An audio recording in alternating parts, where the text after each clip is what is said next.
I'm not gonna lie to you, I've tried to open this like 4 times since I got it, and I've given up each time, and I'm like, I'll get next time.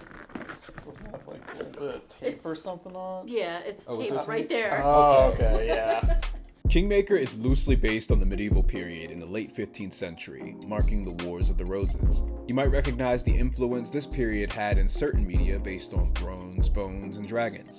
The friendly folks at Gibson Games asked me to get a group together to run Kingmaker, so here is a review of my experience and an overview of the game. Calais? Yeah, Okay. I'm pretty sure that's France.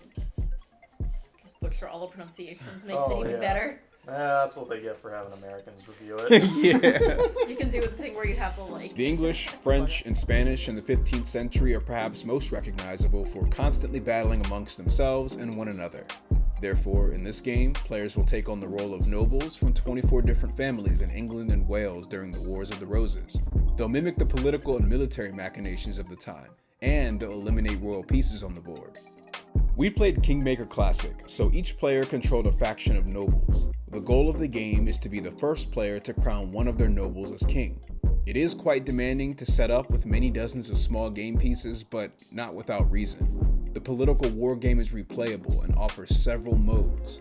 The original classic Kingmaker for 2 to 6 players, where the only path to victory is through controlling the last crowned royal piece.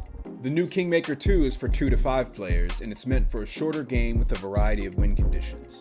There is also Extended Classic Kingmaker with extra crown and event cards, along with optional rules for Parliament and battles, and finally the Solo Challenge for solitaire play. The game is meant to be light and fun, with various card types that make the gameplay dynamic and add some humor. Event cards contain 2 things, a random event on the upper half of the card and a battle result on the bottom of the card. To begin each player's turn, the player takes an event card and follows the instructions in the upper half of the card.